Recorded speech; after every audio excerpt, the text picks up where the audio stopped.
Morning guys, so what we've got here now is the bait that I did over there. They smell absolutely amazing, these do, honestly. Now when I was saying to you over there about pepper, these are actually peach and pepper.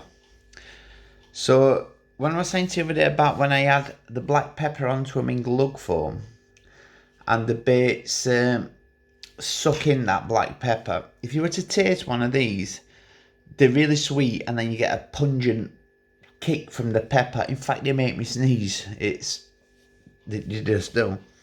Now they smell very, very subtle. I've tried to tone the flavours down this year a little, and I just wanted to see how they go. They're still stronger than the baits you get from a tackle shop. They still smell stronger than that because I've done so well on them, so I ain't going to change something that is really a winning formula for me. So I ain't going to change that people say that they can become a carp repellent. They can become a carp repellent if they're too strong smelling. And on certain waters, I have had text in the second night, and that tells me that the bait's too strong and they needed washing out. But that's on one water alone, and that's why these smell so. Smell beautiful. Right then, so now if you look at these, if you saw this other, you'll know what they look like. Over there, they were wet through and they had all pepper stuck to the outside of them. Now you can see them black marks in them. That is actually where the glug has soaked into the outside of the baits, giving them that extra pepper kick. So what we're going to do today, we're going to give them one more glug, and then this will be the final. And then sorry about this, guys, just having a little bit of a fake wick camera. Now this will be the final glug. Now this glug, I'm really happy with this one. It's lovely. It's a really nice glug. It's like all my glugs. Give them a good shake, because some of the oils, even though you get one oil from one thing and another oil from another, hemp oil is a lot thinner than some of the other oils I use. So what you'll get is you'll get a settlement in the bottom of, say, bloodworm and krill halfway up, and that's bloodworm and krill, and then you'll get another red, what looks as though it's a separate glug, a two-tone glug. All it is a difference in the oil content. Now this ain't oil, this is more water based. So all we're going to do is we're going to give them another glug today. Not much at all this time. Just a little squeeze over the top of them, and then now we're going to just turn that round, give it a little shake. Hope that they're all getting coated, which they are. Lovely. Now they've picked the black pepper up off the bottom there, which that's what I'm after, picking that black pepper up. If I want to have seen that today, that black pepper there, I want to have loved them again, but I want that black pepper into them bits. They really do. It's salt and pepper. They really love salt and pepper.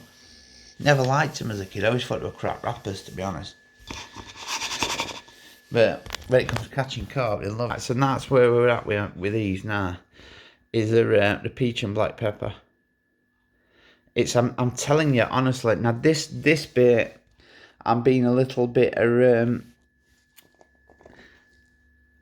finger with, because I don't really want to get rid of any of this. Now I mean, I'm going to be fishing with a couple of lads, and it's in my best interest to let them use any bait I'm using as well, because I'm fishing with them, and I would feel that I'm doing them a misjustice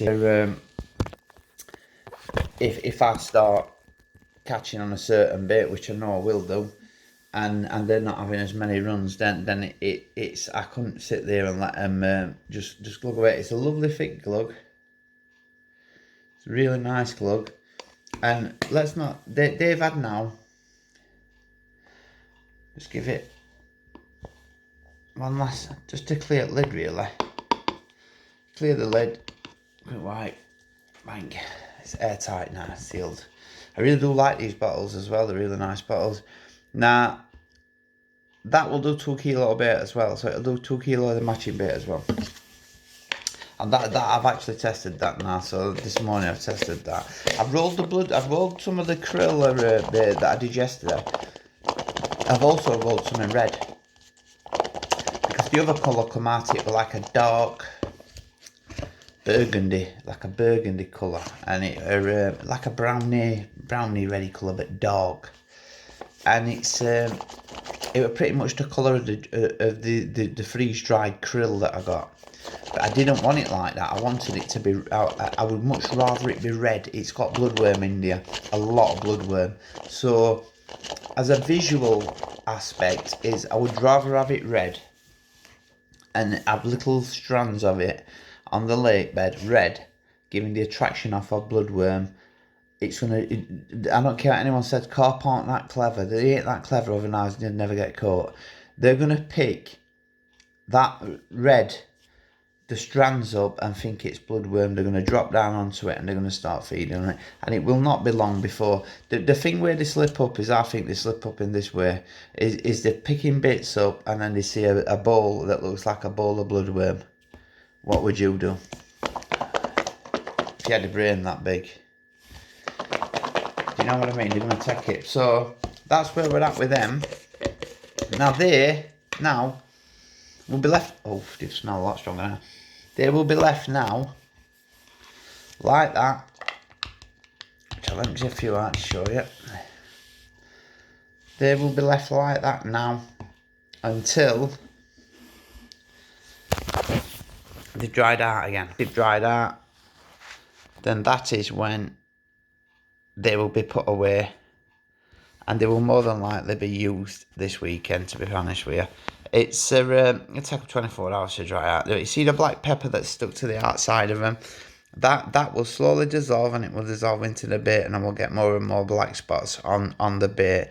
It's just the black pepper that's gone into them. It's all naturally what I'm wanting to occur. So there you go, guys. That's just another quick update on that bait, and it just shows you how long and how much time I actually put in to doing these pop-ups. It ain't a case of just chucking them into a machine. They come out the other end. It's a lot of effort goes into them, and it's the reason that they're a little bit dearer than anyone else's to people that are buying them, who ain't been buying from me from beginning. From the guys that have been buying from me from the very beginning, the pop-ups will always be the same price. To Richard Barnett, Dean Riley, to people like Paul, Richard, all them that have been buying at me, the pop-ups will always remain the same price. There will never ever be any more. It's it's what I stick to, and it's what I always do. But obviously, if you're new to my page, they're gonna be more money until you start buying a fair bit off me, and then I may reduce price a little bit. But the ingredients that's in everything, there ain't many pop-up companies that roll pop-ups that have actually got coke dust in. These have got actual coke dust in them, and Polaris pop-up mix. So they're super buoyant. You could chop one of them in half and it'd probably all the size 2 hook up. And I'm being serious when I say it. I love fishing small hook baits after last. It's the results I had on small hook baits last year. It blew me away. And the minimum bait I used before that was 16mm. It's the reason when people are saying to me, do you do 20mm? Do you do this? No, I don't, for the simple reason of, if anyone gets in touch with me and says, I want 5 kilo of 20mm, I want 5 kilo of 20mm peach and black pepper, I roll them of that size, or 25mm, 26mm, whatever size you want really. I normally do them in sausages about so long so people could chop them, and they look like pellet when they're done in big pellets, or you smaller pellet if you wanted to do it. It's up to you. But the thing is the reason I don't do that is because if they don't sell, I end up having to use them as crumb, and if it's a bait that I ain't using, then it pretty much ends up in my freezer, and I end up just really feeding fish with them, because after a while I feel I have to get rid of the baits even though they're in freezer, and the freshness is being retained because they're being froze. But it's baits that have been ordered, I've got to get into that freezer. So hence why my pre-baiting goes so well down there, because any offcuts or anything that's left over, any bits I have remaining, all go into a bucket, and then they all go into the swim that I'm fishing. So that's just a quick look at the peach and black pepper as well this morning, guys. So that's the two baits I'll be using this year. The two last updates, which is take no notice of that, by the way. You've never been fucking orange bud. It's they're orange, but they ain't smoking. Well, you could try and smoke them if you want, but it probably end up being a bad chest. Right, let's guys.